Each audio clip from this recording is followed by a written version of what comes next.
So in June of 2011, a pharmacy, which is about a 10-minute drive from my house in Suffolk County, was the crime scene where 4 people were shot and killed in cold blood. And why did this robbery take place? Because of one man's addiction to prescription drugs. The 4 people killed were 2 employees, a pharmacist and a 17-year-old girl that worked as a store clerk there, and 2 customers. According to MSNBC.com, this was the worst mass killing in Suffolk County since 1974. This is just one of the many stories combining prescription drug abuse and violence across the United States. Whether it's a relative, a friend, or someone from high school, a majority of people are being affected in some way, shape, or form by the outbreak of prescription drug abuse. My name is Gedell, and this is just one of the reasons why prescription drug abuse should be considered an epidemic in the United States, and preventive laws must be more rigorously enforced. Epidemic is defined as affecting a disproportionately large number of individuals within a population, community, or region at the same time. Today I will be discussing some of the problems associated with prescription drug abuse and some preventive measures to help control this problem. So, prescription drug abuse has become the leading cause of accidental deaths. This slide is a graph of accidental drug overdoses involving prescription drugs. According to the Center of Disease and Control, since 2003, more overdose deaths involve opioid analgesics than cocaine and heroin combined. Analgesics is a form of pain reliever, and opioid is a form of opium, which is a highly addictive drug used in medicine as an analgesic or pain reliever. So therefore, most addictive drugs contain opiates.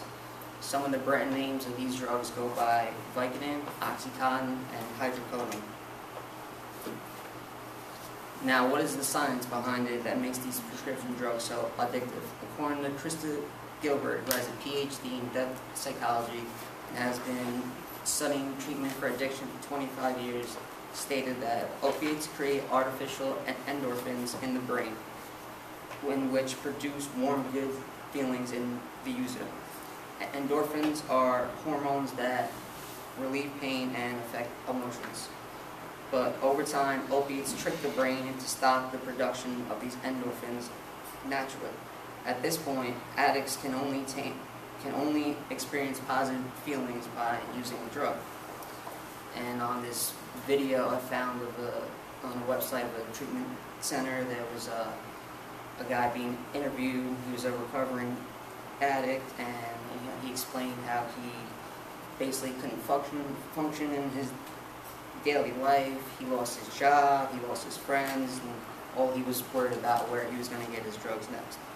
So the result of that is just basically takes over your life. These addicts can obtain drugs in various ways. They can either get it on the street or by a term called doctor shopping. Doctor shopping is defined as any patient obtaining controlled substances from multiple healthcare practitioners without the prescriber's knowledge of other prescriptions. According to a Tampa Bay Times article, statistics says one doctor seeing 80 patients, which is not uncommon in pain mills, puts 20,000 pills a day in the hands of abusers and traffickers. Some other statistics that I found interesting are, according to the Center of Disease and Control, misuse or overdose is highest among men aged 20 to 64. In 2010, 2.4 million people ages 12 and older began using prescription drugs for non-medical reasons. This is 6,600 people per day. So, and in 2000, pharmacies dispensed 174 million prescriptions for opioids. Then in 2009, that increased to 257 million, which is a 48% increase.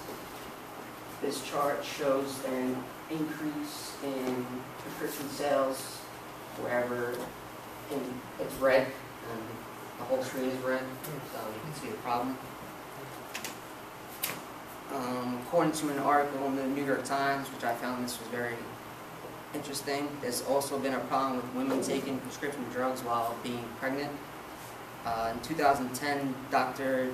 Geraldine Tamborelli, who is the nursing director of the birthing unit at Maine Medical Center, diagnosed opiate withdrawals in 121 newborns. So it basically shows the disregard for human life. You know, it's kind of astonishing that women would put their unborn kids at harm just for drugs. Another part is many celebrities' deaths that have been related to prescription drug abuse. There's a picture of Amy Winehouse. This is before and after she started using the drugs. You definitely see, she lost her weight, you see her bones. She's gross. And other celebrity deaths related to prescription drugs include Michael Jackson, Heath Ledger, Whitney Houston, and the list goes on and on. I also have a friend that I went to high school with. He was involved in sports in high school, but a couple of years ago he got into a car accident and he got prescribed pain medicine and was never able to get off of it. He was in and out of rehab, but he kept relapsing until finally last summer he passed away from a drug overdose. So one of the hardest things to do, is going through a friend's funeral. He's 22 years old and he has a whole life ahead of him over drugs. So now that we see the problem of the current epidemic of prescription drugs, what has the government done to help? Tighter regulation and preventive strategies on the distribution of prescription drugs will affect the amount being used unlawfully. According to a government website, whitehouse.gov, the Office of National Drug Control Policy established a prescription drug abuse prevention plan in 2011, which expands upon the Obama administration of National Drug Control Strategy and includes actually 4 major areas to reduce drug abuse. The first area is to educate parents, youths, and patients on the dangers of abusing drugs, to require prescribers to receive education on the appropriate and safe use.